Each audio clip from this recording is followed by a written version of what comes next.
Greetings, this is Obi-Wan Kenobi, and I have drifted into the Underworld. The Star Wars Underworld. I have a bad feeling about this. Here we go. We must go to the lower levels. The Underworld. You've taken your first step into a larger world. You're after something. Ben.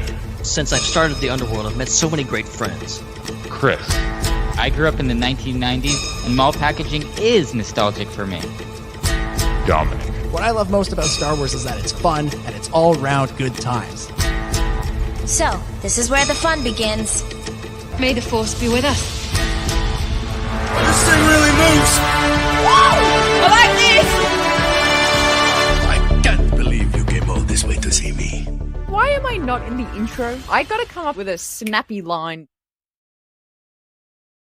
What's up, Star Wars fans, and welcome back to another episode of the Star Wars Underworld podcast. We are your source for the latest breaking Star Wars news, reviews, and discussion each and every week. And this week we are back. Well, some of us are back from San Diego Comic-Con, and we've got good sound again, which is very, very nice. We apologize for what happened to our microphones last week out in the field in San Diego. So we're going to be talking a little bit about that convention, and then we're going to be getting to the big news. We've got a really awesome preview of Skeleton Crew that was just released this week, including lots of awesome first look images of the show. So excited to get into that. So excited to also answer some more of your hashtag Ask the SW questions. So stick around for the end of the show. For that, my name is Chris, and joining me, it's my good friend, the founder of the Star Wars Underworld, Ben Hart, the Star Wars guy. How's it going, everybody? Yeah, it's good to be back. It's also I'm glad you showed up, Chris, because I really didn't want to do this show by myself. That would have been awkward. Yeah, Dominic is off. He's traveling, and Hannah, who knows what she's doing. But hopefully we'll catch up with them next week. And in the meantime, a lot's happened. Obviously Comic-Con came and went. We were there, and still a lot to break down from that experience. But furthermore, we actually weirdly do not have a new episode of The Acolyte, which is just weird. But also what's even weirder is we actually have some news. We actually have a proper news crew, that nebulous thing that's been out there for years that's finally coming down pipe. We actually have something. It's weird that they just wait till after Comic-Con to start dropping stuff, but here we are. So it's gonna be a lot of fun breaking us all. Oh dear. Looks like we lost Ben. You could hear that he was kind of cutting out there a little bit. So we're going to give Ben a moment to see if you can come back into the stream. But meanwhile, I'm going to talk a little bit about my experience at San Diego Comic-Con. This was the 10th San Diego Comic-Con that I've gone to, although there haven't actually been 10 San Diego Comic-Cons in the last 10 years. There wasn't any for a year or two during the pandemic, and I feel like there might have been a few that I only went to for a day, or maybe even didn't go to at all. But it's been 10 years that I've been going to the convention. And just to talk a little bit about San Diego Comic-Con in general, it's a really special convention for me because it's the first convention that I flew all the way across the country to the West Coast of the United States to go to. I mean, it has been known in geek culture as kind of the mothership of conventions for decades. I think it's been going on since the 1970s, or maybe even before that. I remember hearing stories about Star Wars coming in 1975, 1976 to preview at San Diego Comic-Con. So I'd heard so much about it. There was so much going on at the time with Star Wars. There were panels for the Clone Wars, things like that. And So I just had to go. 10 years ago also happened to be the first year of the Her Universe fashion show hosted by Ashley Eckstein.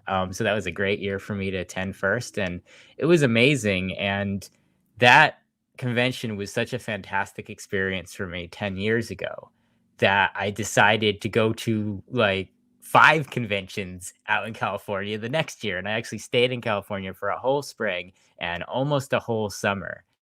And we just went to conventions all year long. I went to WonderCon, which is in Orange County, at the same convention center that Star Wars Celebration usually is. And then I went to Star Wars Celebration in Anaheim in 2015. I went to VidCon that year, which was really fun. And then I went to San Diego Comic-Con again.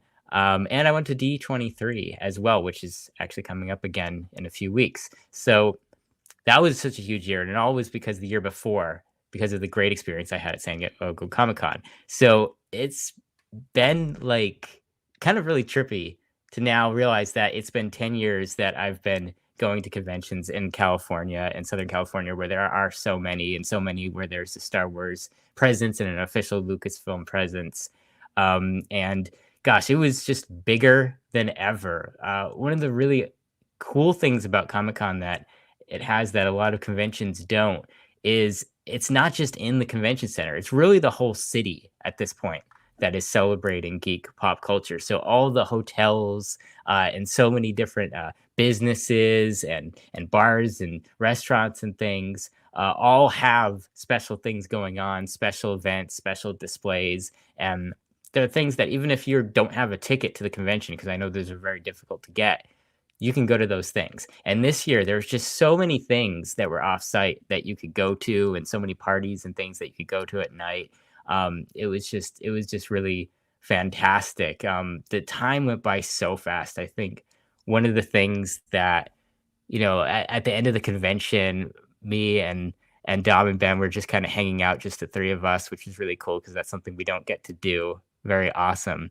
And we were just talking about how fast that convention went by. Because sometimes, in previous years, we've been spending so much time in line waiting for something to happen. Things have been kind of slow. But this year, we really didn't wait in line for much at all. We just kind of went to the things we wanted to, and things we couldn't get into, we just didn't get into. We did something else. There was just so much going on. So it just went by. Those 5 days went by so quick, like it was a day and a half. And it went by in the blink of the eye because we were having so much fun, and it was so engaging. So it was a really incredible experience this year. Got to spend it with many, many friends, a lot of people I haven't seen in years, which was really cool. And it's definitely something that I would highly encourage. If you've been on the fence about going to San Diego Comic-Con, I would recommend going, even if you can only get a ticket for like a day or two, or even if you can't get a ticket. It's still worth heading down to San Diego. They have this really cool shuttle line that goes around a bunch of hotels around the city, and you can just get on it and it's free and go down to the convention center and then head back at the end of the day. It runs to like 1 a.m. and it starts really early in the morning. It's super convenient. There's also great public transit in the city, and worst case scenario that you can always Uber and walk as well. And so I just highly recommend, if it's on your bucket list, do it. Because I think one thing that the pandemic taught us several years ago is you never know, when your last opportunity will be to do something. And so, yeah, it was really awesome. It was an awesome experience. So hopefully Ben can get back and I can ask him a little bit about what his experience was like. Because I think, as we mentioned on the show last week, this was his first San Diego Comic-Con after seeing me and Dom go for like 8, 9, 10 years. He finally decided to go. So I'm excited I think we asked him a little bit about it last week, but we only had a day and a half of the convention through when we recorded last week. So I'm really excited to hear about his entire experience for all of Comic-Con. That's really exciting. So while we're waiting for Ben, we're going to do something different. Let's actually do a live. Okay, Ben, I was just about to break the show. No, My brain is almost broken, so I'm glad you did the show. Thank you for that, because I'm about to lose my mind right now. Sorry about that. Apologies to everyone. Oh my gosh. I'm sorry. God. Yeah, my computer. You're never just, like, gonna find literally out what I was dead about to do. I'm disappointed. gonna do now I'm something disappointed. and Now I was I'm about to doubly announce it. disappointed. Yeah. Good They'll lord. have to find out the next time that I'm all alone what I'm gonna do. But yeah, I basically spent the last few minutes just talking about my experience at Comic-Con throughout the years and how awesome and how much it means to me and how cool the experience was this past week. But yeah, before we move on further into the show, I wanted to ask you, because I think you talked a little bit about it last week, but you'd only been at Comic-Con for like a day. Do you want to talk a little bit about the entire week and just what in total your first experience at San Diego Comic-Con was like this year? Yeah, because if I'm being honest, I'm still trying to process it. We're less than a week out from my last day at Comic-Con, and it was a lot to take in. Obviously, I've been to other cons. I've been to other local Comic Cons, different ones, and they're all the same in a way. They all have the same stuff, but nothing is on the scale of San Diego Comic Con. It's a massive thing. It is literally massive. It's not just like, oh, they have Hall H and they have all these things. It's like, no, the building it's in is massive. The show floor is massive. It's on a level that I've never seen. Like it's literally the biggest con I've ever been to, and I mean, square footage wise, it might be the biggest Comic Con on the face of the earth. And yeah, I mean, that was when I last talked to you guys. It was it had just been my first day. And it was a whirlwind. I spent the first 2 hours just kind of wandering around aimlessly and saw a lot of stuff, and it continued to do that throughout the weekend. It was nice not having, because I think Celebration is a different experience altogether, because you go in, and my number one thing, of course, as is with I think most of you that are within the sound of my voice, is you care about Star Wars the most. Not just that I don't like a lot of other things, Star Trek, DC, Marvel, all this kind of thing, but Star Wars is number one, and it. Star Wars Celebration, Star Wars is the number one thing, and it's Star Wars pretty much 24/7, all the time, everywhere, every booth, every panel, and it's a lot to take in. That is an overwhelming experience, because I did about 10 years ago, I did my first Star Wars Celebration, and that was crazy. But this is a completely different thing, because it is weirdly more laid back for me, because I was like, okay, I care about that. I want to go to the Star Trek panel. I want to go to the Doctor Who panel. I don't care about this other stuff. I could take it or leave it. And there's a lot of that. Even though, like, being a nerd, I'm like hugely appreciative to so many things, even though I'm not personally invested in it as a fandom. But yeah, it's a lot of that. I mean, it's Celebration just with literally everything you can think of, and it's such a grand experience. I highly recommend it. If you're on the fence about going to Comic-Con, definitely, I think it's something you do at least once in your life. Just go experience it. And I would say take your time and be patient with yourself, because I think I went in with some lofty goals. There's a lot of things, as is with any con, you go in with a lot of things you want to do, and then they don't actually happen, unfortunately.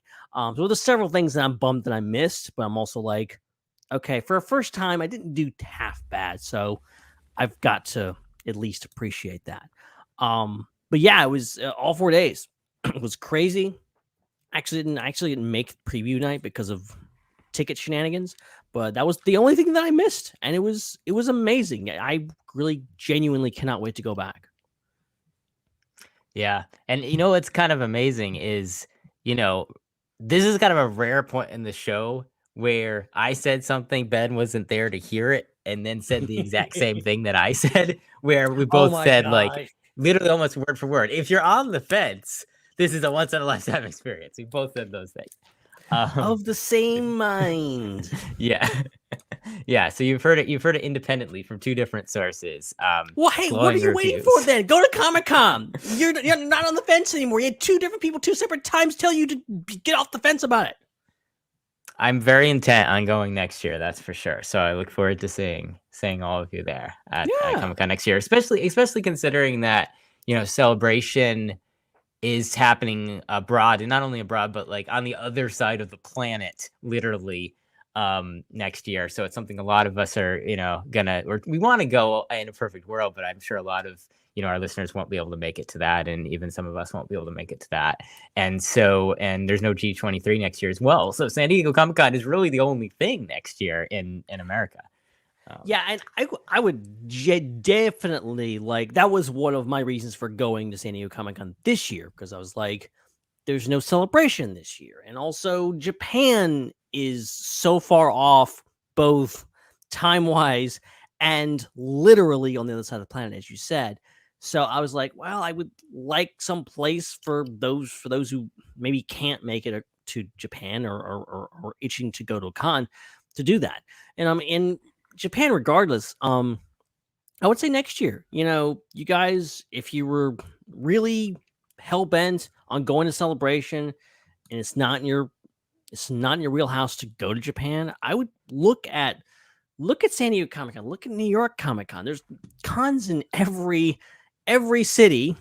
If you're in the South, you got Dragon Con. If you're in, on the West Coast, you got San Diego Comic-Con. If you're up north, you've got a lot of cons along the East Coast. There's a lot of them, and I would definitely like San Diego Comic-Con if you can make the trip. I know if you're on the other side of the country, like me, it's a bit of a more of a rougher excursion, but if you can make it, I definitely would, because I think it's a great fill-in for Celebration. And obviously there's not as much Star Wars, but still a lot of good Star Wars. And obviously none of us are only love Star Wars. Well, maybe Star Wars is your only thing, but I think most of us have at least one other thing we're interested in, and it's there, guys. Heck yes. So we're going to get to the rest of the show, but real quick, some plugs. If you're watching on YouTube, make sure you punch the subscribe button. Chewy, you can super chat with us live on the show. You can also support us if you don't watch live by becoming a channel member.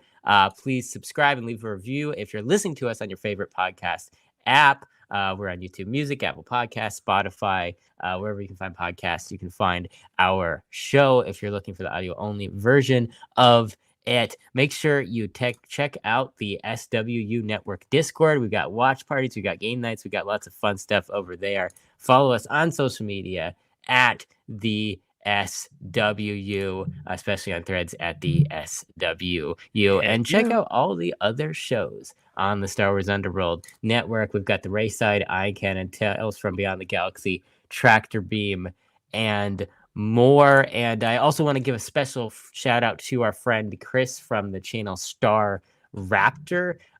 He had a reaction to the Star Wars panels with us that went up on his channel, Star Raptor, that Ben and myself and Dom are in. So make sure you head over to his channel to get all of our thoughts on the two big Star Wars panels that happened at San Diego Comic-Con. That's the one that was focused on publishing with a lot of Acolyte tie-ins, and then the one that was focused on Star Wars Outlaws, the new upcoming Scoundrel open world game.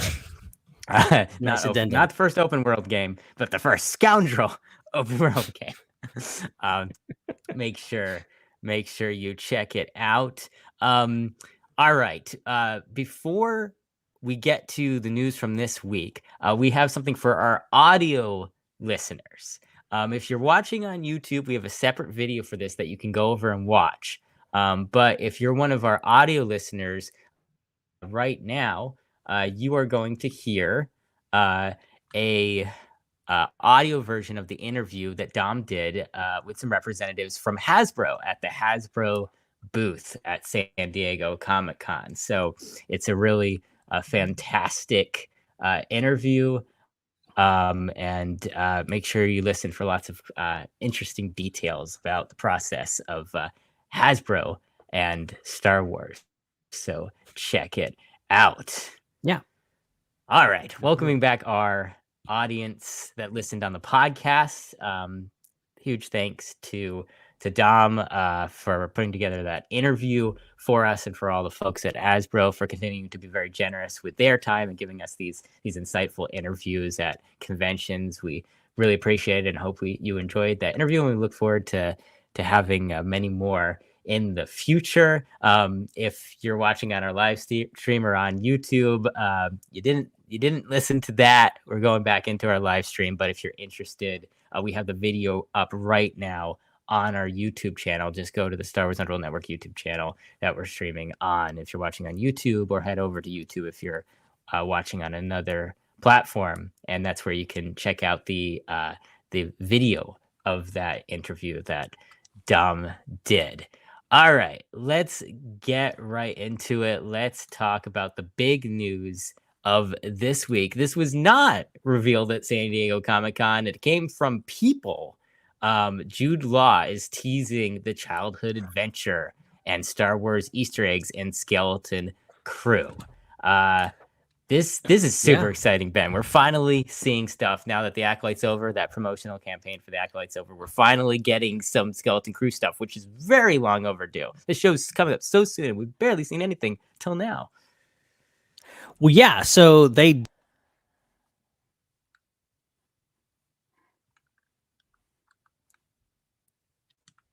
I think that we're due for our favorite segment of the show. Ben Hart, the Star Wars guy. Yes! Ben Hart, the Star Wars guy. Star Wars rules. This is momentous. This is exciting. Why, hello there, Ben. Ben Hart, the Star Wars guy. He is the founder of the Star Wars Underworld, Mr. Ben Hart. How's it going, everybody? Man.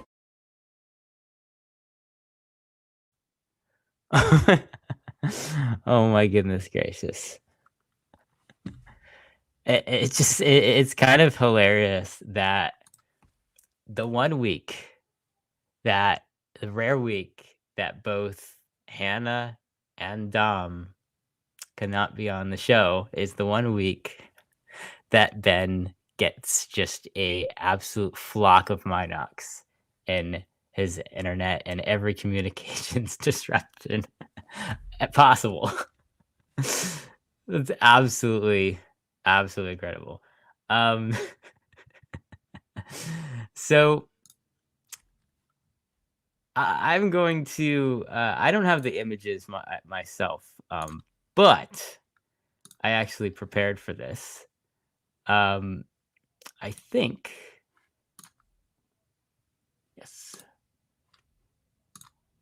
yes, look at this. I can show them on the screen. So this is what we got from People this week. This is an article by Esther King at People. The first image that we get is of Jude Law as the new character Jod Na Nawud. That is quite the name. Jod Na Nawud in Skeleton Crew.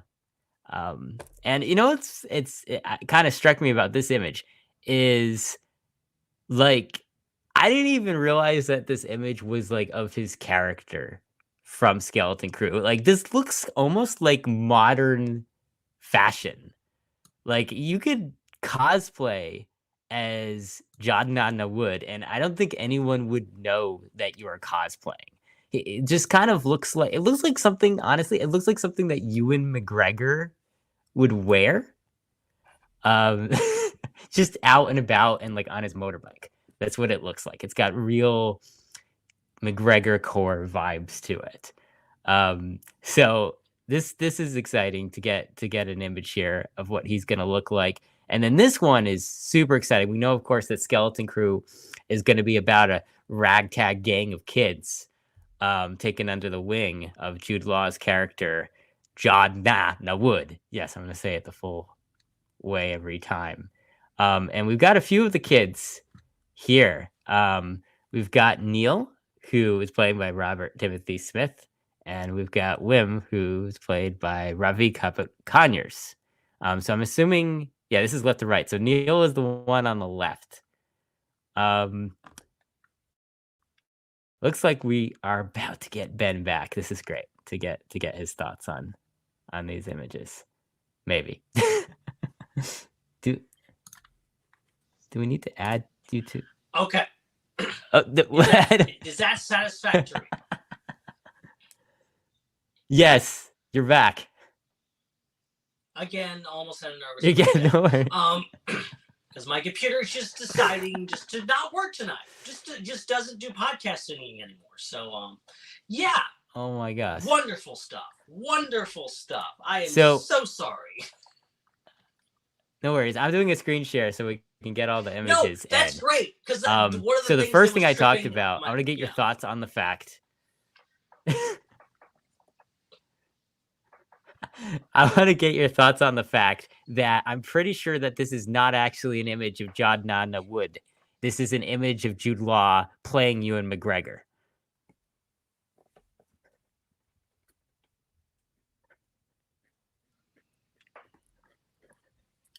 Did you say something? I just made a joke. And it just was really funny because you just didn't react to it. And there was just silence, like literal crickets after I made the joke. That's what I figured. Yeah, that's what I figured. Like literally, it just made all the blood rush to my head. It was so funny. I was thinking, now it's not going to be as funny the second time. I'm pretty sure that this is not an image of John Nana Wood. This is an image of Jude Law playing Ewan McGregor.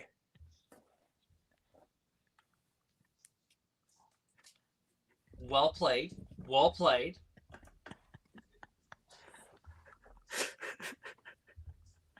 The lag just it just is not conducive to banter. That's the other thing, is there's a lag. Oh my goodness. We've had some pretty wild shows, and last week was pretty wild, but this is starting to take the cake for the wildest shows that we've ever done. Like, usually in these circumstances, I don't even know if we should be live. Yeah, I'm starting to wonder. I'm starting to wonder if I should have even woken up this morning. If I'm being honest. Well, anywho, okay. So, get on with it. As long as you are okay spending the time trying to correct this for our audio listeners, we can go on. Oh, there's no way in hell. There's any fixing this. Oh my gosh. All right. We might be getting a YouTube exclusive only non-audio show this week. And we might need to get Dom back next week to review these images for our podcast listeners. Because Well, I'm here now apparently, so let's just try to make this work, maybe, hopefully, because I have lots to say about this. How do you feel about John Nana Wood's outfit, Jude Law's outfit, and his character? John Nana Wood, that's the name we're going with, apparently. Like, I think Jude Law actually would have been a better Star Wars name, if I'm being honest.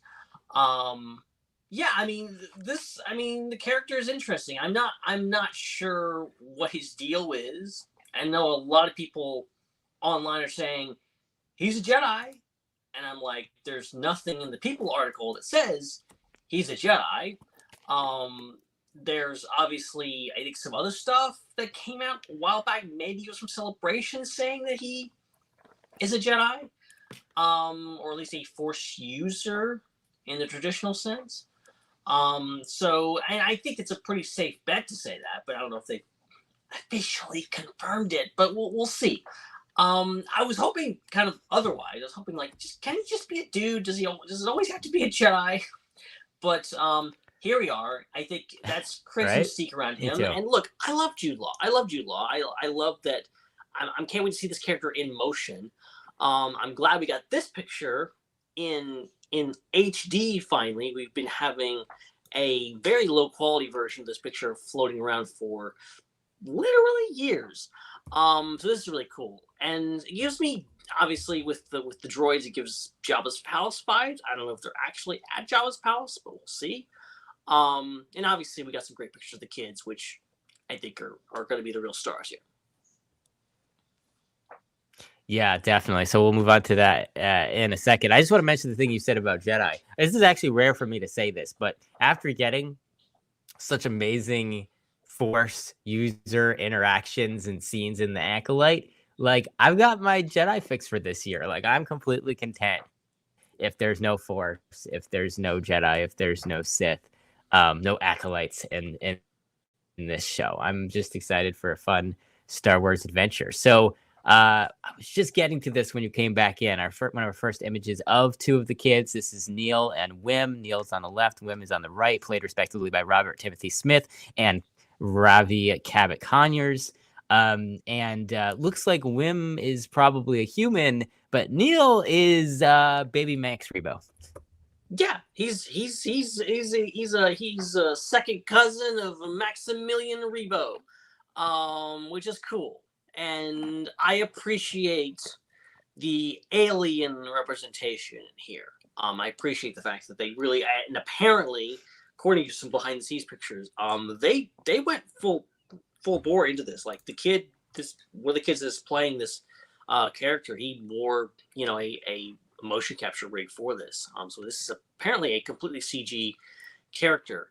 The other three seem to be human or near human. There's one that wears a band across her thing, which I think is something from the EU, I think. Yeah, really cool to see. I love obviously the Spielbergian ET hover bike type of thing.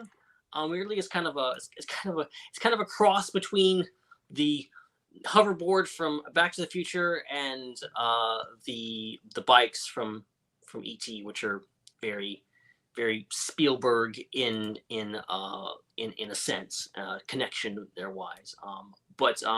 Yeah, it looks really cool. It looks like it's the most earthly Star Wars. Like that's what's got me interested the most. Just like it seems like just a normal Star Wars, but I think we need that more. I think we're so used to and caught up in these good versus evil stories. These stories about people on the front lines or Jedi and Sith and other things. I'm like, I really hope just like what about the people that just work a 9-to-5 job and just they're just trying to live their lives, and what about the kids? Their kids, like what are their kids doing? Like what do kids do for fun in this galaxy?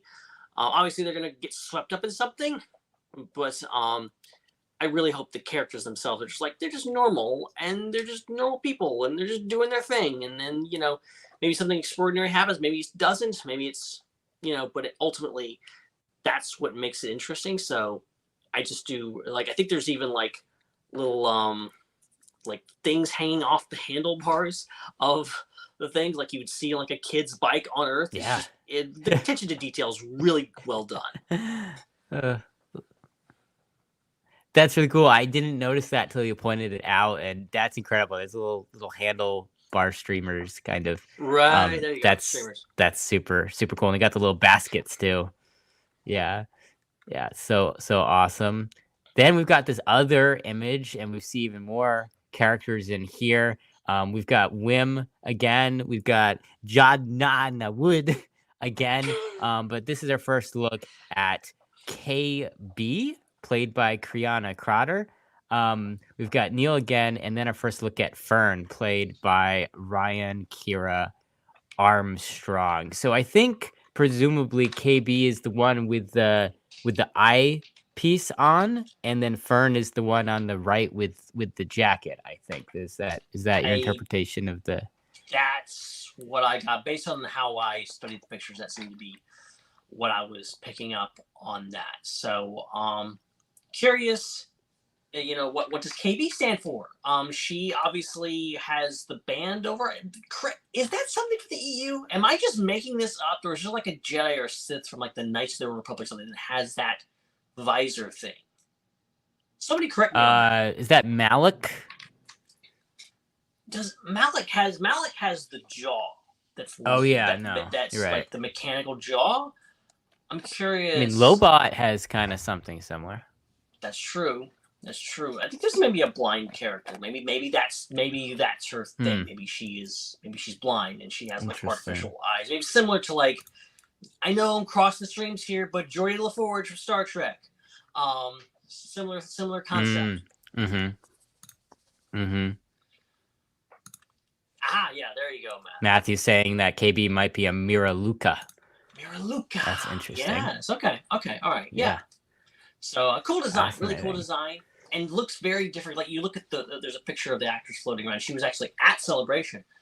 Very, very different. Different air color and everything. She's almost like recognizable in that getup. And Jadnana Wood, Jude Law's character. I just love saying that whole thing. I'm sorry. Looking not as stylish. That's the name, though? Yes.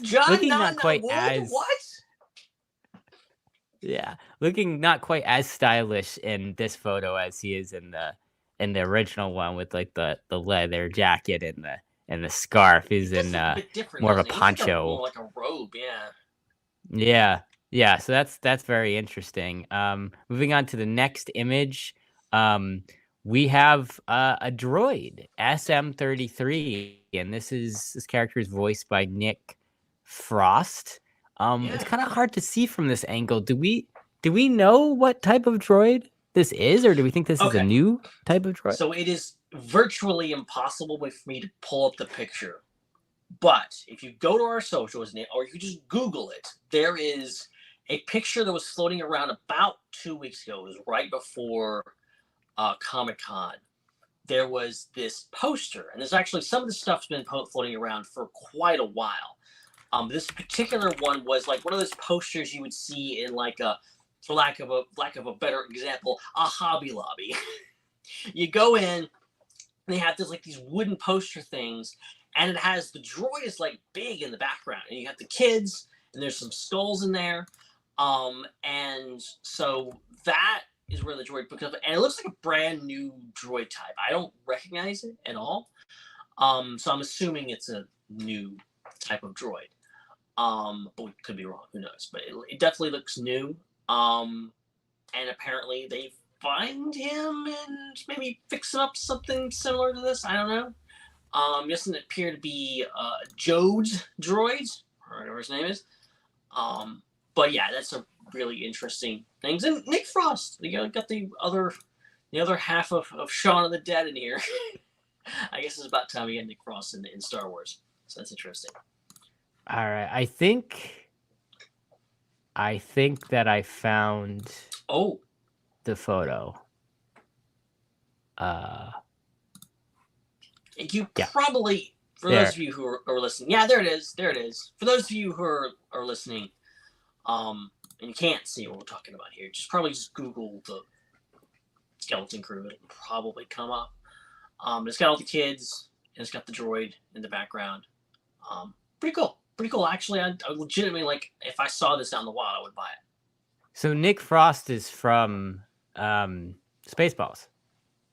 Is that what this is? Or no, wait, what is this? What am I seeing? What is that? This is like a one-off skit that he did with Simon Pegg. Not Spaceballs. 15 years ago, which is, I guess, kind of like Spaceballs, but not really.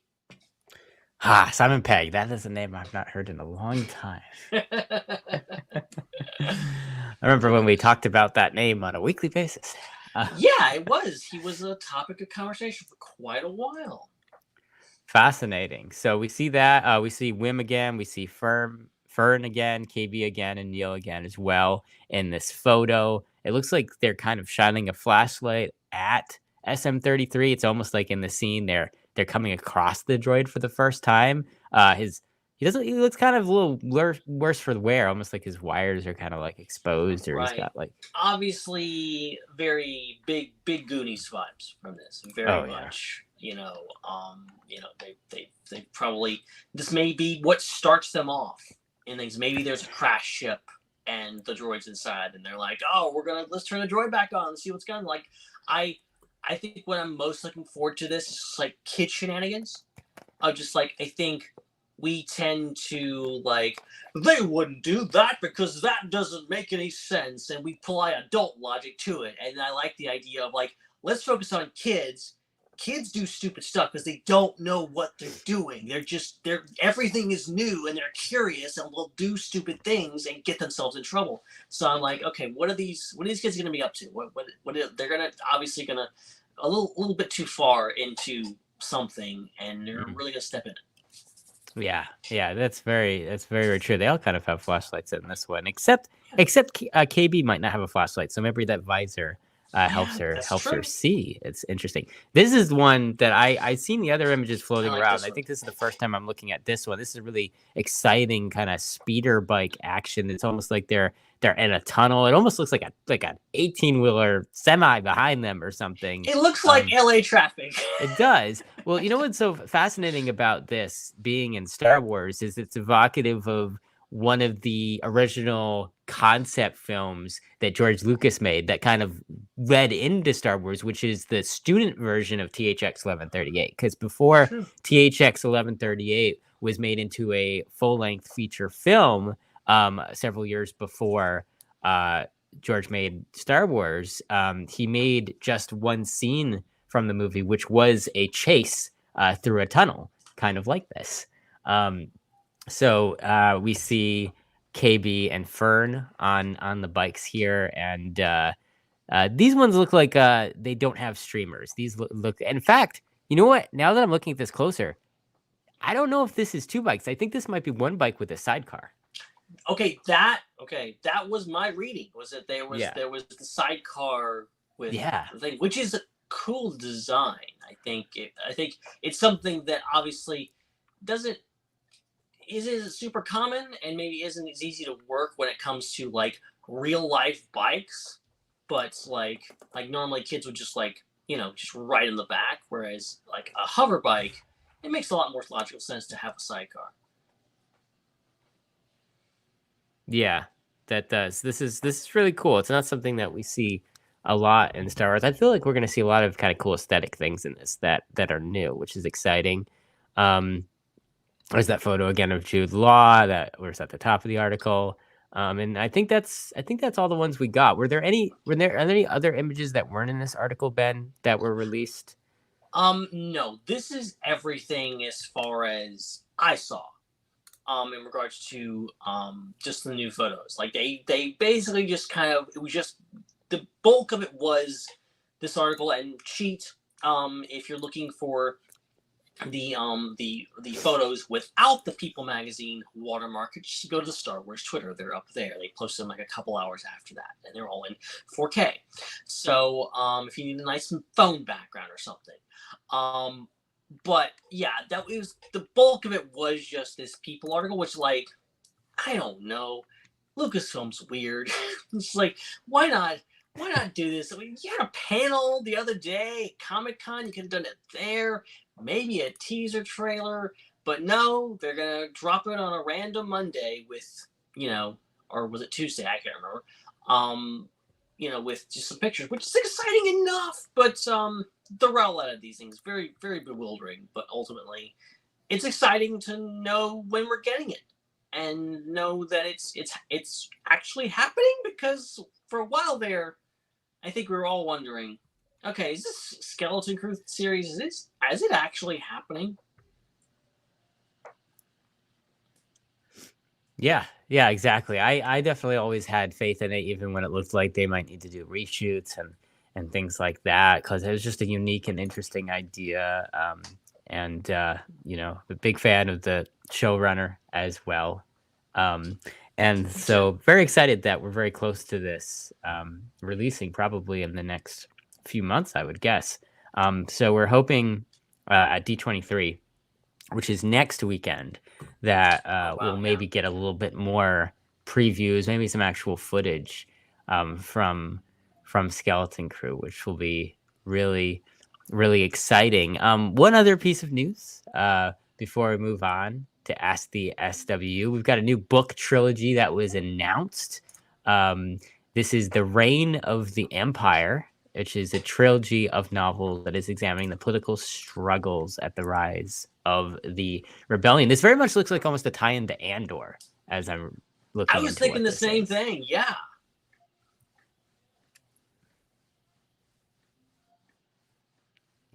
Yeah, it looks interesting. It's probably not something, again, I don't read most of the books, so I'll probably read about it later on Wikipedia, what happens in this series. But I'm excited that there's more tie-ins to that series, which people love, and more stuff presumably about Mon Mothma.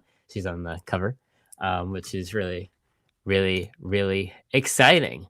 All right, let's get to Ask the SWU and end the show with seeing if we can catch up on some of these questions now that we actually have the time to do so. Maybe, finally. So let's get to our first one. This is from Vlad Sander.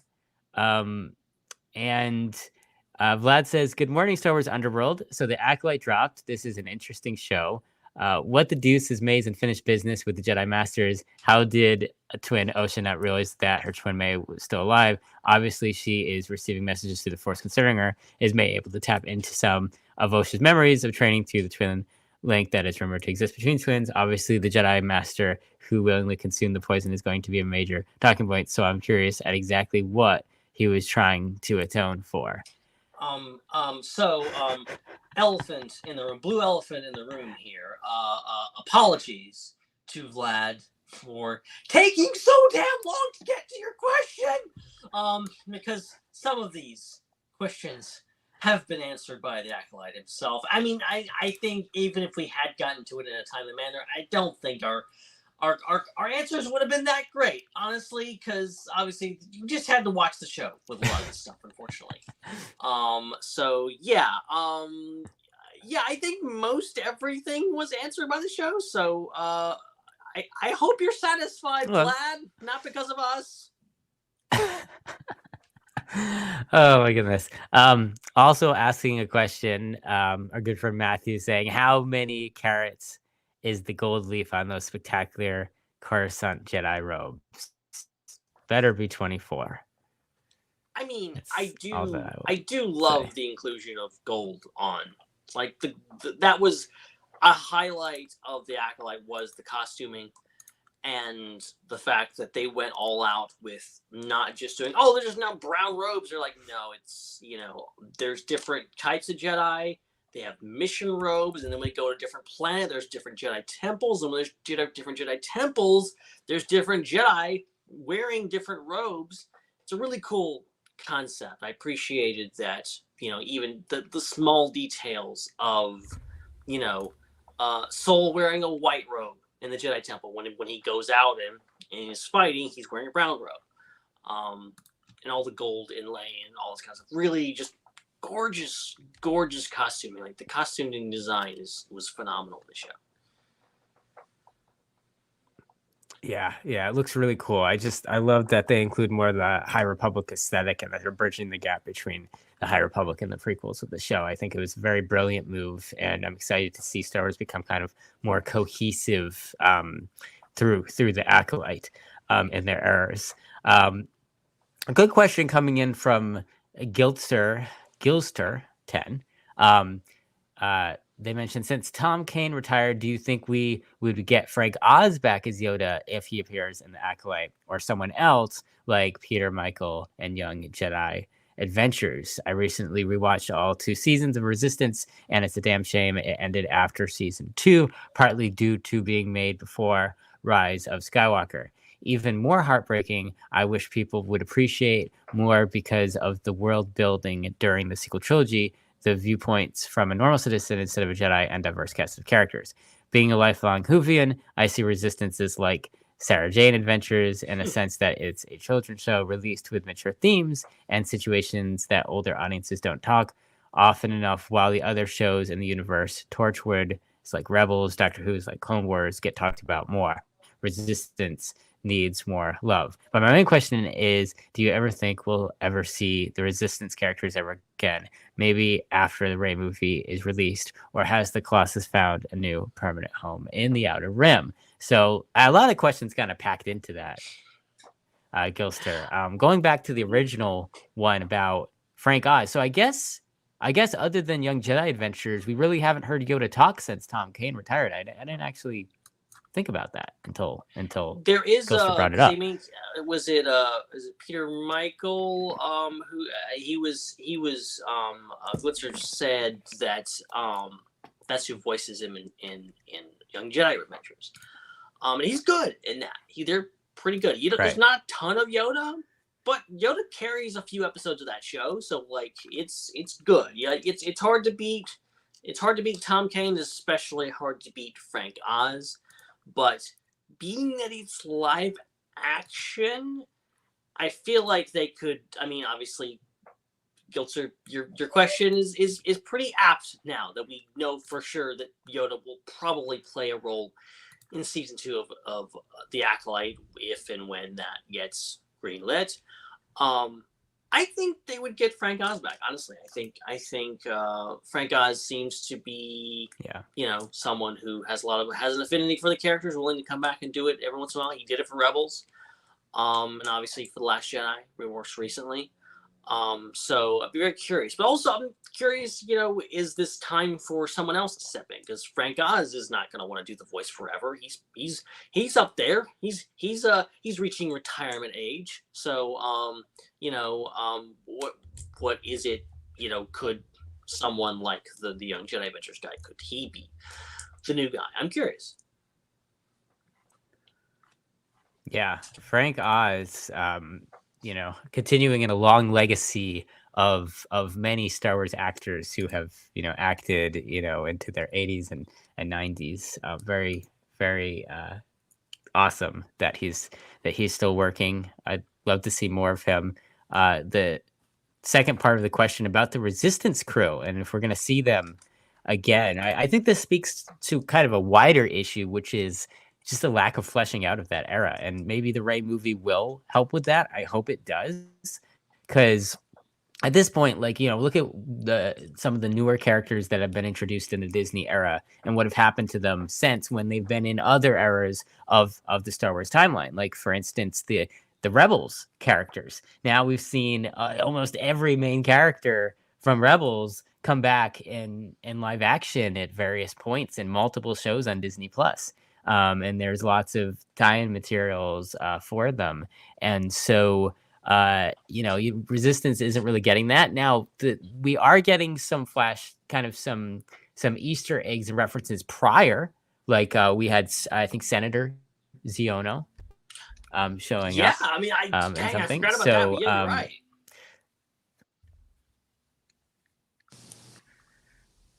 Yeah, so there's that way to tie it in, but I think just the fact that there's not a lot of material being released in that era is just a detriment to those characters. Seeing more of them and they're being referenced more. So hopefully with the Rey movie, there's a push to put more into that, because I don't know. I don't know what happened with that. Like, I feel like the fact that they made Galaxy's Edge, Black Spire Outpost in that Resistance era, I think showed that they had a wider plan initially to have most of Star Wars being released around that timeline of the sequels. And I think that just, the kind of lack of just one person heading that whole timeline, like you have Dave Filoni kind of creating the Filoni-verse, I think was a huge detriment, because you didn't have someone like Rian Johnson or even J.J. Abrams, who did 2 films, step up and say, I'm going to be, the creative director for this whole era, and I'm going to make sure that there's shows and books and all this stuff. You didn't have that. It's like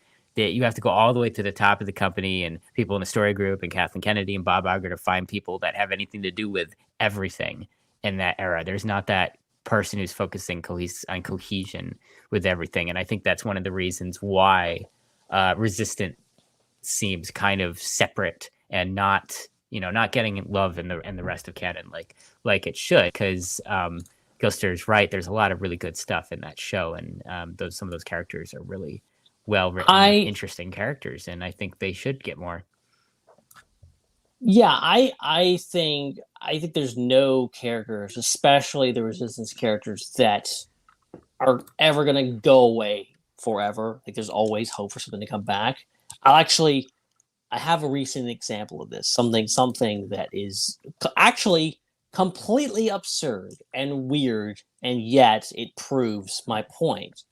Something I actually forgot to put in the notes because we've been so out of the loop with news, and I keep forgetting like what we've talked about, what we haven't talked about, what was at Comic-Con, what it wasn't at Comic-Con. One of the big things that I think was announced, I swear I was on the way to the airport and they dropped this. From going over from Comic-Con, they announced the continuation of the Star Wars comics. Obviously, the Star Wars comics have been between Empire Strikes Back and Return of the Jedi, and they're now announcing that the mainline comics are going to be jumping to the Battle of Jakku after Return of the Jedi in a thing they're calling the Battle of Jakku Insurgency Rising. And interesting enough, if you look at some of this stuff, if you look at some of these comic covers, you notice some stuff and some characters from a mobile game that came out a good almost 10 years ago. Does anybody remember Star Wars Uprising? Maybe. If you don't, it was a very, very short-lived mobile game that was set in like the no access sector. It was that weird kind of area of the time after Disney took over, obviously, and they were like trying to fill in the post Return of the Jedi era, but they really couldn't do a whole lot because the movies at that point really weren't established. So if you look, you can see like one of the troopers and one of the main dudes from that video game is in this comic book. And you're like, well, I know it's just a comic book, but still, they didn't have to do that. They didn't have to reference this mobile game that literally no one remembers. Yet they're doing it. I think the fact that Resistance is something that's, has a lot of fans out there. I think a lot of people love Resistance. We were coming back to Comic-Con, but, there was a giant screen in front of the Lucasfilm booth at Comic-Con. They were playing clips from an assortment of Star Wars TV shows and movies, and there was a clip from Resistance in there. Lucasfilm has not forgotten that show. As much as I think it deserved more seasons, it's still there. And I think it's a proper. You could definitely make the case for Resistance making a comeback at some point. Yeah. I really hope that it does, and I think the Rey movie is gonna give a better chance than not of a better chance than it happening if the Rey movie wasn't, I should say. Another comment from Vlad Sander saying, did anyone else get Singing Mountain Clan vibes from the witches? We know that the Night Sisters exist, perhaps May and Osha were the Force-created children of a clan of witches who had been banished from the Night Sisters. After all, per the courtship of Princess Leia, the witches of Dathomir were split between dark and light side users. Night Sisters were those who had succumbed to the dark side. That's an interesting concept. I'm sure that Leslie Headland's familiar with all of those things. She seems like a very well-read individual. Yeah, for sure. Like Headland, she knows. There's a sly reference to Night Sisters in that 7th episode, the second flashback episode, where Torben's like, "What are they, Night Sisters?" Like, there's definitely something in there that they're like, trying to make that connection, but also establish that no, they're not different. I think Leslie, talked about how she worked with Filoni. I think Filoni was kind of advising her to make something different, not do Night Sisters. And then obviously the Mountain Clan, they are Night Sisters, but not really. They're different. They seem more light side versus the dark side-esque of Talzin and all those. Yeah, I'm curious, but I'm getting them the Mountain Clan vibes that you're picking up on, Vlad. Definitely. I agree. Kajira asks, can I still try to watch The Acolyte, even though it may take me a while to figure out the whole High Republic era thing? I'm hoping that you gleaned from watching and listening to our show, Kachira, that you don't really need to know anything about the High Republic to watch The Acolyte. Yeah, it's not the High Republic because, like, for the record, I have not read most of the High Republic as of this episode, and especially after watching all of the Acolyte. It's not a required reading. Obviously, you're going to get more out of it. I think it's true. I think it's true fan service in a sense that, like, if you've read all the books or even read some of them or you know the lore, like, you're gonna get more out of it. I think that's what fan service to me really shines. It's just like, it's not, oh, I don't understand this because I haven't watched the thing or I haven't read the thing. It's, I'm getting more out of this because I did the research and I read or watched or played the thing. Because, you know, obviously Vernestra Rowe is a character and she was a character in the High Republic, and you don't need to know anything about her. Obviously, when they're like, oh, how did you do in hyperspace and blah, blah, blah, blah. Like, if you've read the books, you know that, like, she has trouble in hyperspace. She has visions, and, you know, it's not a pleasant thing for her. I didn't even know that. I read one book with her, and I've forgotten that. Like, most of that I gleaned from other people who had read the books and were teaching me about that. So, you know, it is, I think, definitely, Kajira, if you have not watched The Acolyte yet, go watch The Acolyte, okay? I'm not saying you're going to love it, you're going to hate it, but it's enjoyable either way. There's no benchmark for that. Indeed. This is from Matthew again. Yeah, why aren't more people part of the Yord Horde? Why don't they like fun? This is true. Well, everybody. Yord, yes. Why aren't people? But also, that comment may have not aged well. I think the Yord Horde is not as popular as it was. Oops. A couple more from Gilster10. 2 questions on the top of my from last week.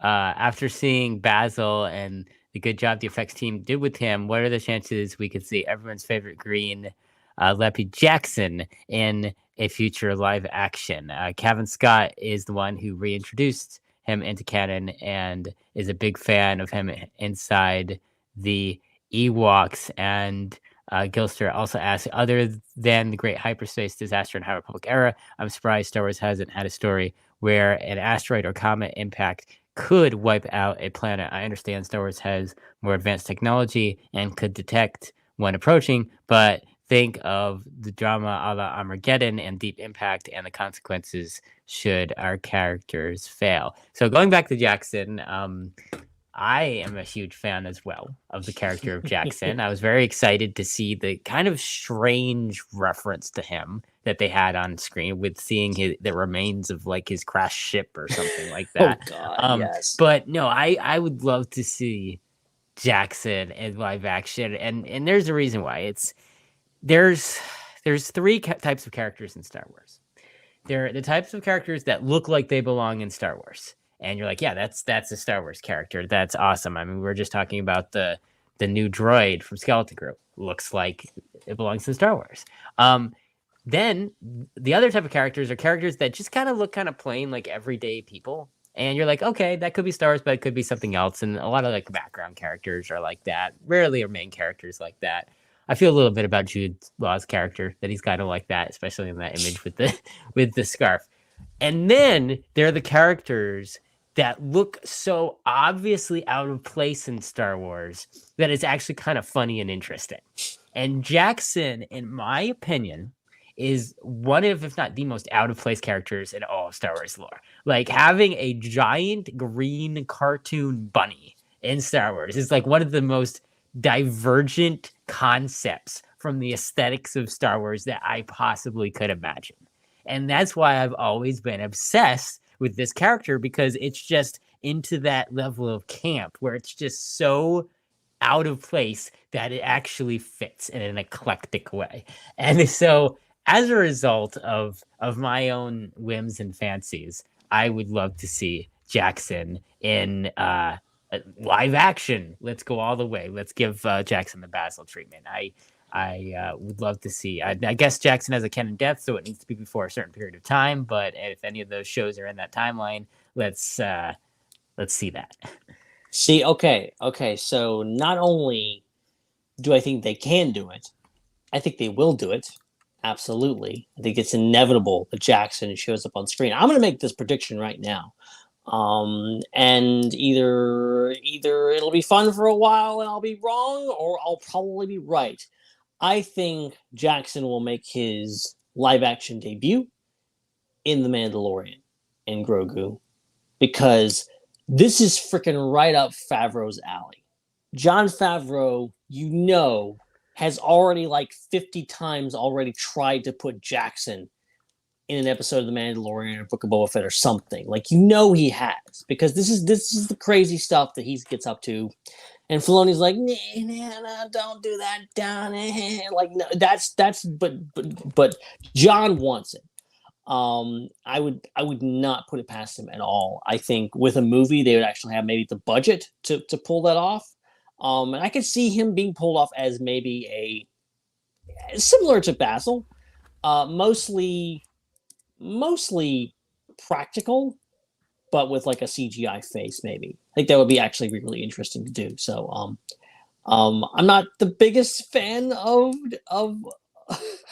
Jackson myself, but hey, look, he's a character, and hell, let's bring him in. Why not? Because this is inevitable anyway.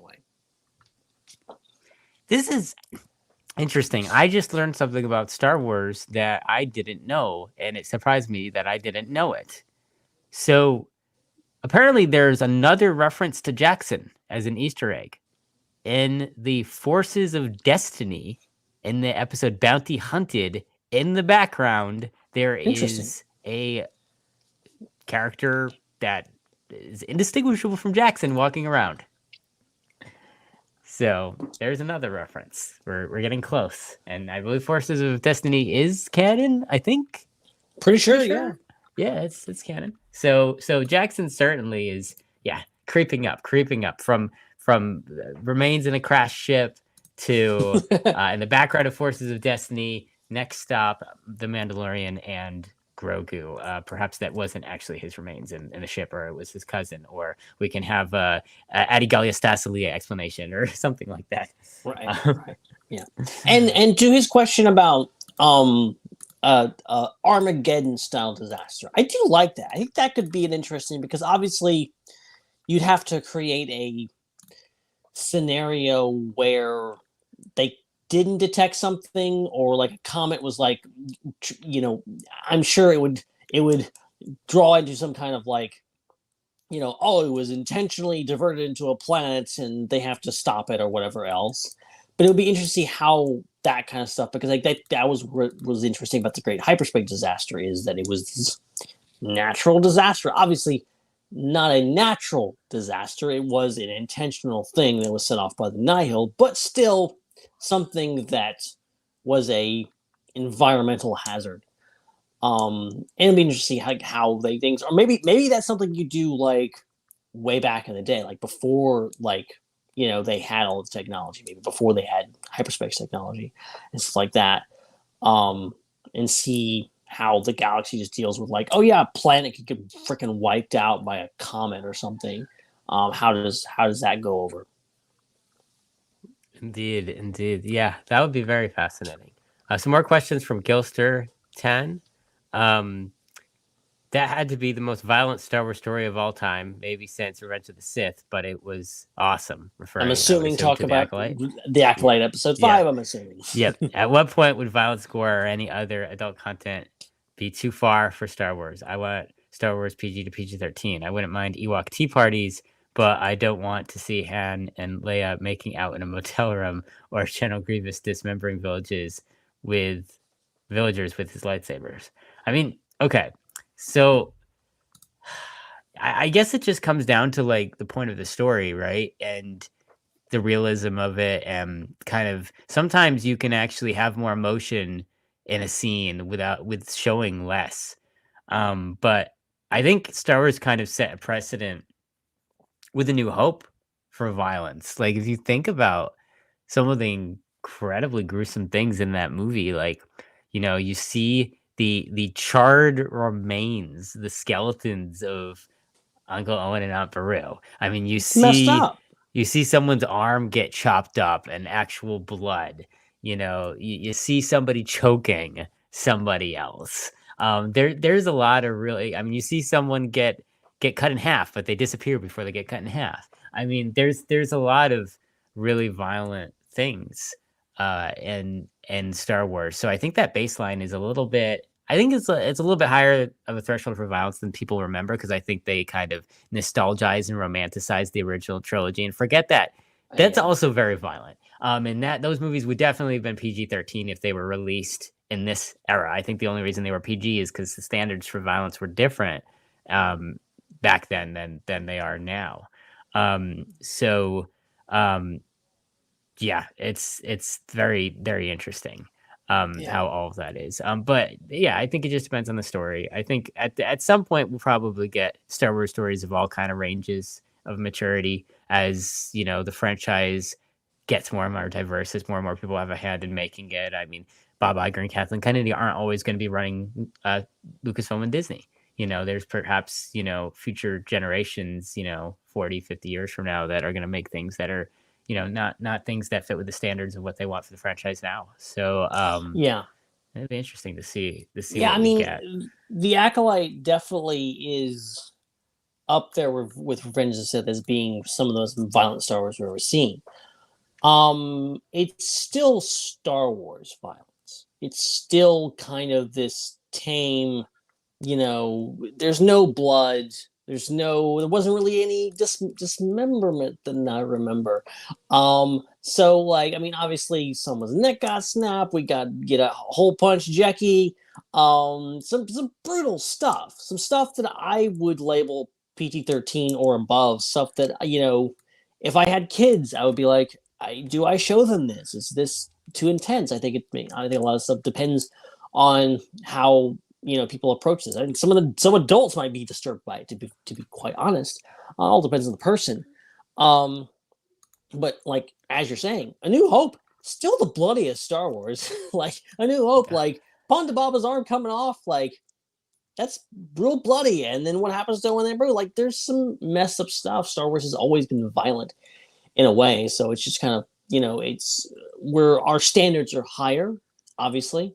I think if there was neck snapping and people getting multiple lightsaber wounds in the chest in A New Hope, it might have got a rated R rating back in the day, because that is pretty heavy. But ultimately, I don't know. I don't know. I think like, I agree with you. Like, depends on the story.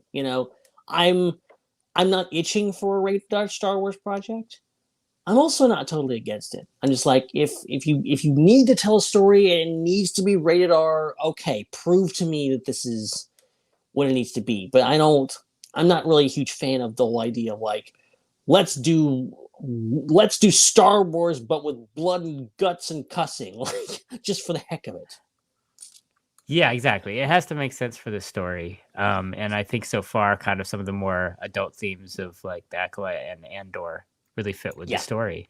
One last thing Gilster adds, also, does anyone think Kamir is Soul's son? Soul is definitely that would be something. Pretty messed up if that actually ended up being the case. Does that mean that Vernestra is his mother? Is this what's my brain is breaking here? Is this what's happening here? Is this a fan theory? Who knows? I think yeah, there definitely something went down clearly with Kamir and Vernestra, and I think that's why we really need a season 2. And I'm really hoping that is announced at D23, because there's a lot there that they're hinting at that I want to see. Ingenious, very apropos for their username, leaves a question that kind of ends up just showing a prediction that was correct. Saying, do you think that Kamir could tell or even show Osha the whole picture of what happened to the witches? And if Soul wasn't 100% truthful with her, could that be the thing that puts her on the path to the dark side and becomes Kamir's acolyte? So pretty much all that happened except for Kamir showing the picture literally, but she finds out what happens, and that was exactly how Ingenious says. Right. It seemed like Chimere was pretty passive about like her learning the truth.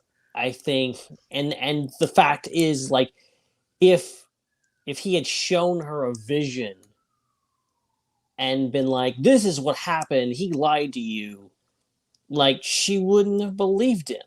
Like, she would have rejected that as some kind of manipulation. She had to find out on her own, and ultimately, you know, through perhaps Chimere's manipulation or just pure dumb luck, she hears it straight from Soul, and that's all she needed to hear.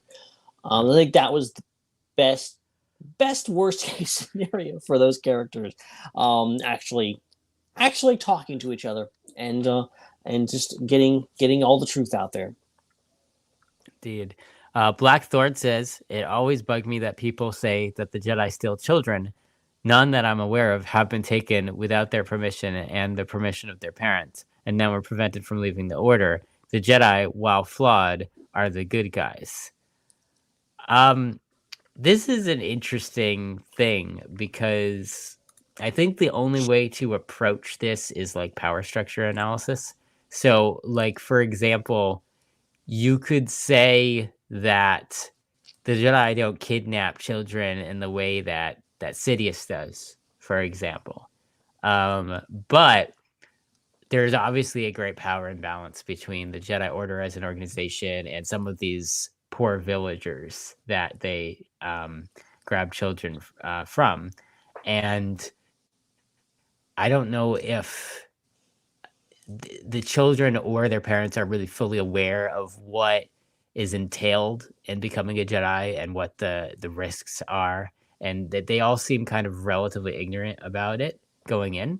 And so I think the lack of informed consent kind of overrides the fact that there is consent in that situation. So I think that's the only critique that I can kind of see from just like a power dynamics critique, because it is true that at face value, the children do want to become Jedi and the parents are permissive of this.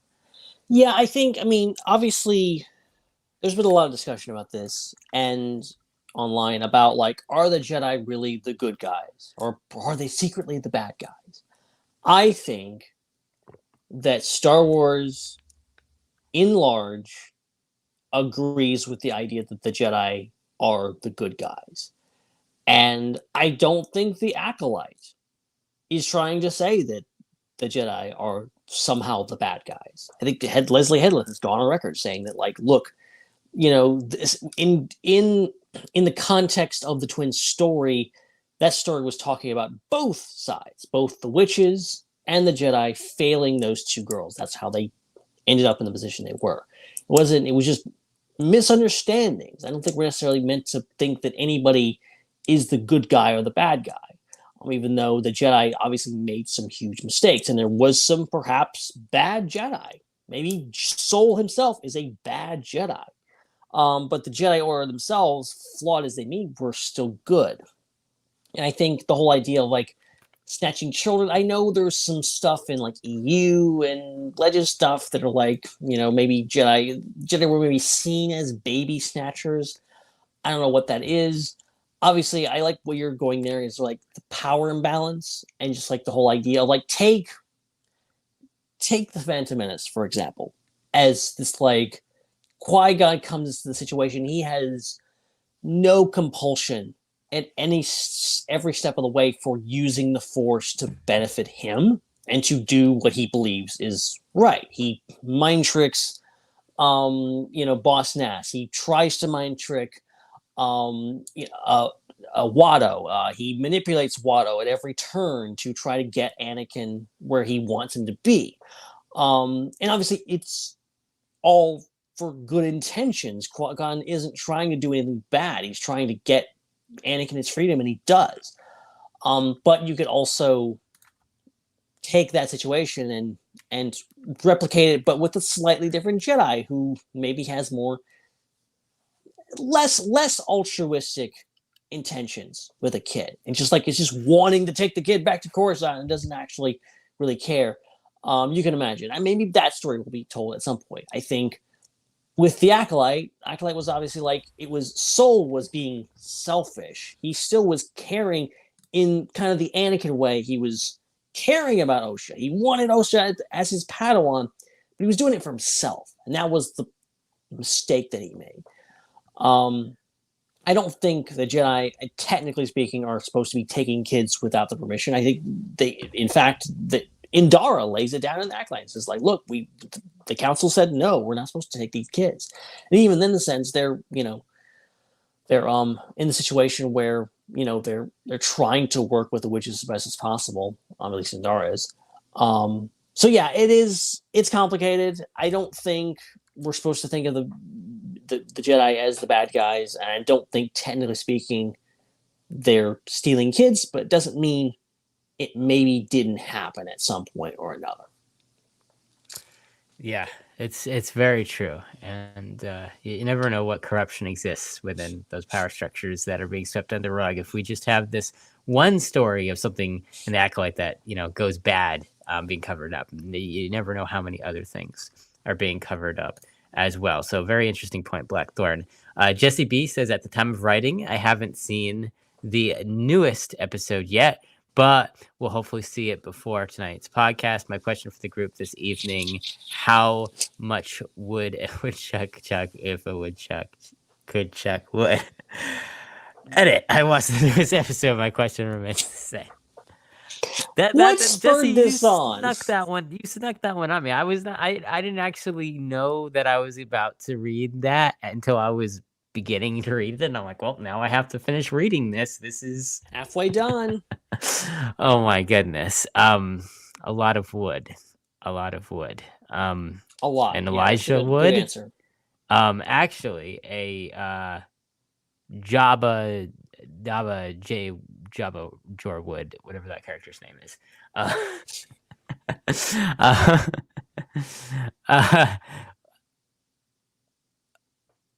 Why did you put? Do I have to read this? You know what? We can just skip some. We can some of these. Next, in the Plagueis novel, this is from J. Augustine 92. He goes to other planets to find other force-sensitive. Sorry, the Google Docs decided to put a little thing over the. Go away! I got it. I know I can personalize my menu. J. Augustine 92 says, in the Plagueis novel, he goes to other planets to find other force-sensitive user for his experiments with the Force. Could it be possible this is why he is watching Chimera May instead of being Chimera's master? This question was asked before it was confirmed that he indeed is Chimera's master. Right. But that's an interesting idea. It would have been an interesting idea. Dr. Hugh, 17. How is Percy the Puffer Pig doing these days? Has he been watching the Acolyte, and does he have any thoughts on it? If so, I think we're going to have Percy on the show next week to answer this question. I think that's a Percy request. I think we'll have to, even if Dominic is not here, we'll just have Percy on. Indeed. Vlad Sander. So here's my question: was that moon an adult or a teen? This is already answered. Next, Matthew, if you get to them today, can you take a moment to wish Charles Soule a happy birthday? Happy belated birthday, Charles Soule. It could have been 2 months ago. I don't know when this was. Gilster 10. No question this week, but I love the finale. I write about the appearance of certain. I was right about the appearance of a certain green friend, but not so much about the romance part. Yes. They did get to Yoda. And now we are on this week's questions. Oh my gosh. And Vlad Sender actually marking his post with a date saying August 1st question. With the review of scenes from the upcoming Skeleton Crew, do you have a hypothesis on what the story might be? I think it's the same as before. Goonies meets Stranger Things. I don't think we've seen anything to think any different. I don't think there's going to be like a big reveal or whatever else. I think it'll be pretty cut and dry. kids doing kid stuff. They get lost, and they have to find their way back. I kind of hope it's simple. I don't need it to be super in depth or involved. Mm-hmm. Indeed. Vlad Sander, how about you discuss that Bryce Dallas Howard will be directing episodes? Yeah, I had forgotten about this, but yeah, and she posted on Instagram recently today about Skeleton Crew and the fact that she's working on it or has worked on it. So there's a lot of good directors. I mean, the Daniels of Everything Everywhere All at Once fame, they've done an episode of the show. I think maybe even Ian Mouse Chong did one. Or no. God, that's a different person. The other guy that did Twisters recently. Why am I blanking on his name? The director of Twisters is Isaac Chung. Isaac Chung. There you go. Gilster 10. Since the trailers for Deadpool and Wolverine spoiled certain things about the film, no spoilers, of course, has there been a trailer for any Star Wars trailer that spoiled anything? I look back at the Revenge of the Sith trailer, and you see Anakin cutting down Newt Gunray and the Separatists, along with Palpatine leaping towards Windu and the Jedi with a lightsaber. We know Star Wars will reveal certain things in trailers. Sidious doing Maul and Savage for the Clone Wars Season 5 trailer, but there's nothing egregious at the top of my mind. So, fun story. Trailers used to not be spoiler-free. This is a relatively new phenomenon. If you watch the prequel trailers in particular, they are not spoiler-free. No, and if you look at the trailers for the original trilogy, they basically tell the whole story. Star Wars, a story where this, and this happens. That's basically what the trailers are. They're synopsises with videos, clips. So that kind of whole mystery box thing is very, very new and kind of is like Clone Wars era prequel. I mean, sequel, Clone Wars to sequel era is when we actually started getting trailers, and then definitely a lot with Disney Plus. We started getting trailers intentionally leave things out. I think one of the biggest moments of intentionally leaving things out was The Mandalorian. Think about Grogu. It's so hard to picture now. Grogu was not in any of the marketing or trailers for The Mandalorian at all. They did They did an entire panel at Star Wars Celebration where they didn't talk about Grogu at all. Yeah, exactly. So, so it's kind of a new thing, like surprising people and then having the reaction of watching it for the first time and people's feelings. This is kind of a whole new concept that is kind of existed now since in the past like 10, 15 years. It's kind of new. So there's tons of spoilers and like trailers and previews and things. I mean, they used to release the novelizations of the movies before the movies came out, and a lot of us would read them before the movies came out because we couldn't wait. I certainly read the novelizations for all the prequels before they came out. And then also famously, the soundtrack titles were released to the films before coming out, and some of them had some pretty intense spoilers in them, such as Qui-Gon's Noble End in The Phantom Menace, and I think there are a few other ones that spoiled some things as well in the prequels. So, yeah, spoiler culture, very, very interesting, and it's why it's interesting now that people get mad when they're on social media and they get spoiled by someone posting something. It's like I'm just gonna say this. I said this before. If a new Star Wars thing has come out, and I don't want to know what happens in it, I don't go on social media. It's not that hard. My life does not require me to scroll through social media every second of my life. I can wait until I watch it and then look at what my friends are posting. And because you have to do that argument in your head on being like, well, the people that post spoilers, they should wait a few days or a week before the things. Like, they're not, though. They're not. People nowadays, it's like a race to how fast can I post that spoiler on Twitter or Facebook, and not to mention posting the scenes on YouTube and whatever else. You can't hide from this stuff. If you really care about something, just watch it as soon as possible or stay offline because things. And ultimately, spoilers are not that important. I know, it's not, it's goes against our things because I'm as bad as anybody.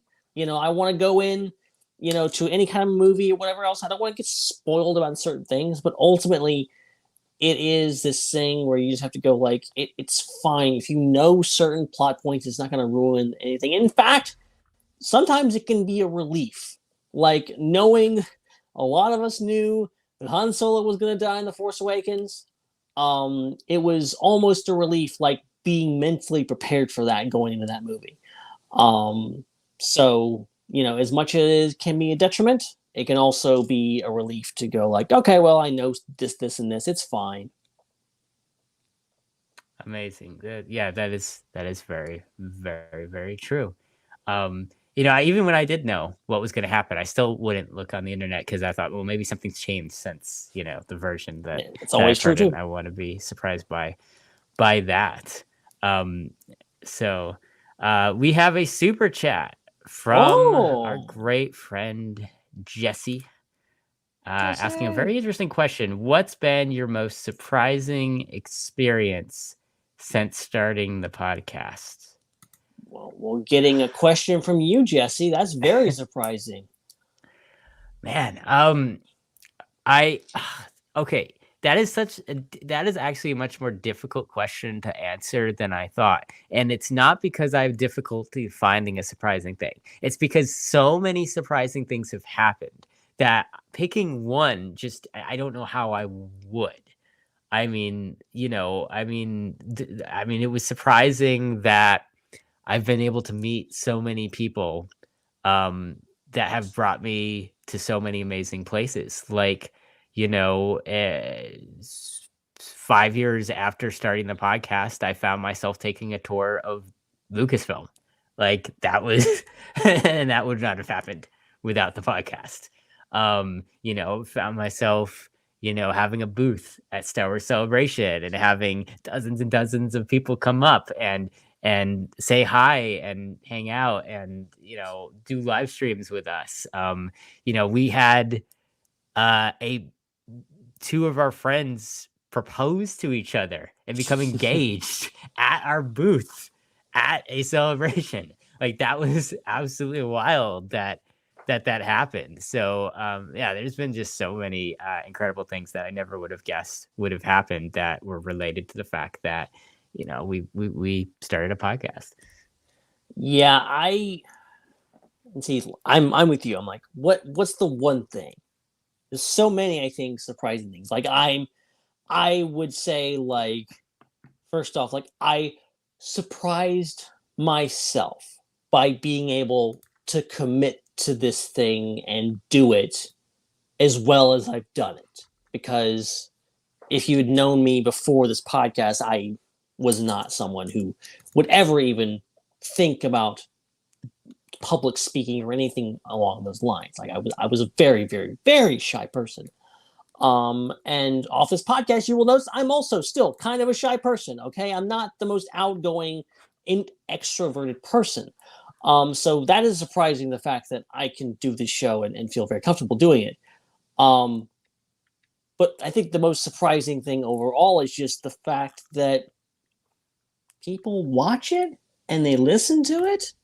It is still like going to Celebration, going to Comic-Con and having people walk up to you and go like, yeah, I liked the show. And then I'm like, really? Like you enjoyed the show? Like I'm sorry, but imposter syndrome is real, okay? And it is very easy to dismiss even the most kindest, the most heartfelt, the most, bombastic compliments you get online, because you're just like, oh, they're just being nice.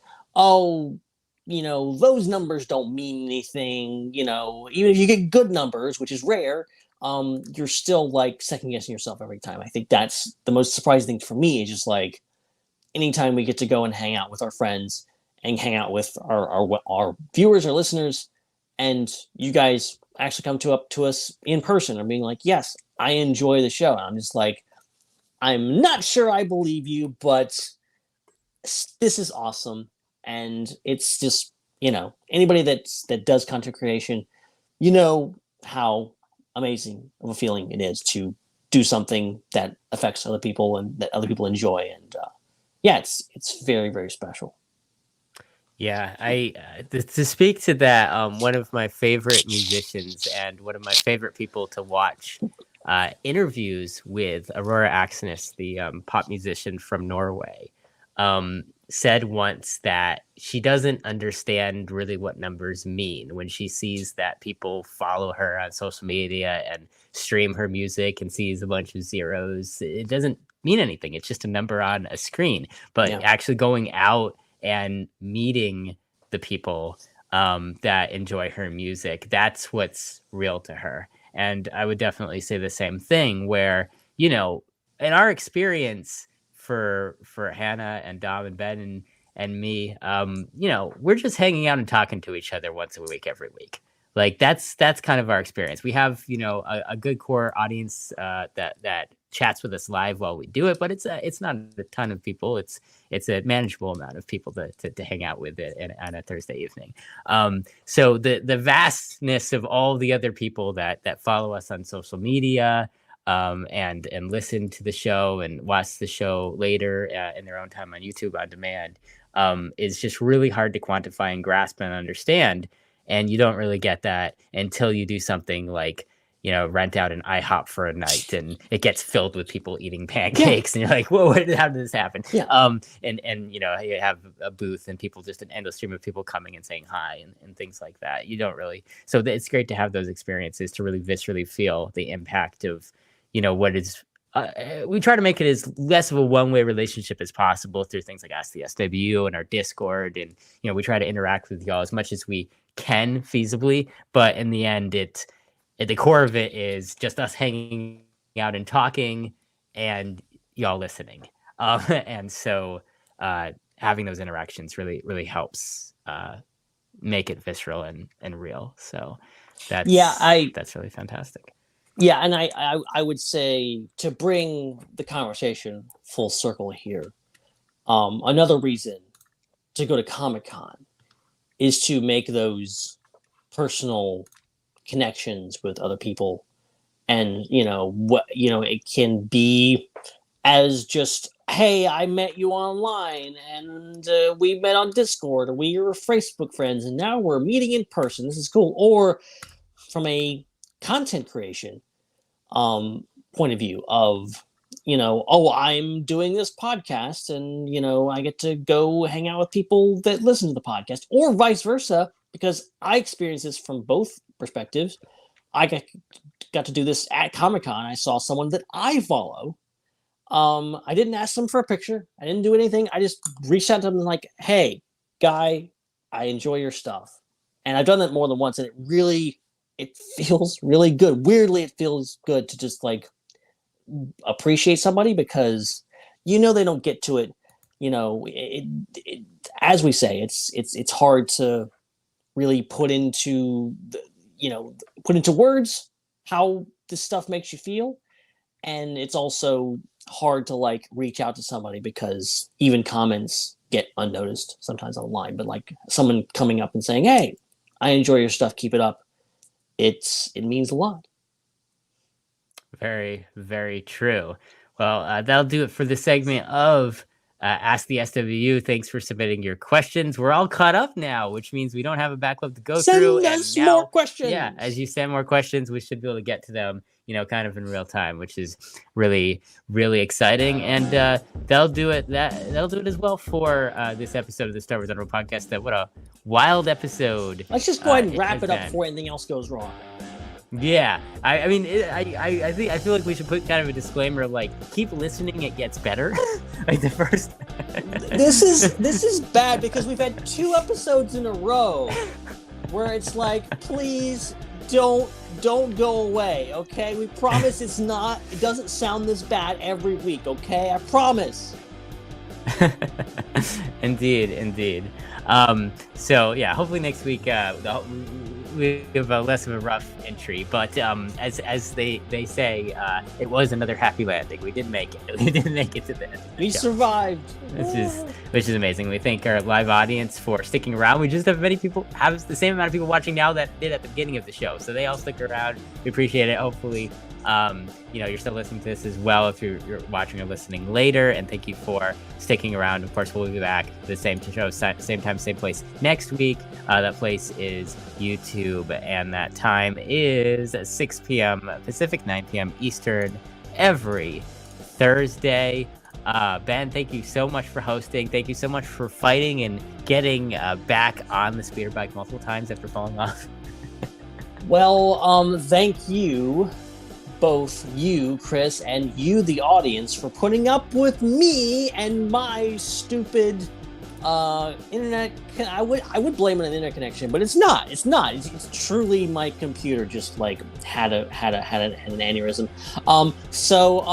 Hopefully it'll be better next week. That it'll be more reliable. Or maybe I just need to throw it out and get a new computer. Who knows? But this was fun. This was a lot. We had a lot to talk about this week. But thankfully, not a lot to talk about because I'm not sure what I would have done if we had a really long show this week. Who knows what's coming down the pipe? Obviously, Skeleton Crew is officially fully out there. Maybe we'll get more of it at D23. Maybe we won't. I don't know. And then after that, we really don't know. Like Skeleton Crew, and then Andor Season 2, and then The Mandalorian Grogu, and then it's kind of open. We're kind of due for one of those big investor day rollout things. Except maybe don't announce too many things that end up getting shelved. This list just announce one thing. Just tell us one thing that's coming up, Lucas. So that would be really helpful to know where we're actually going after this. But we still got a lot to go. December, we're gonna have another Christmas Star Wars show, so that should be good. And it won't be at the end of the month. At least we'll be maybe halfway through it by Christmas, so that should be good. But I'm rambling at this point. It's been fun. Let me get off before it kicks me off. And I'll see you guys next week.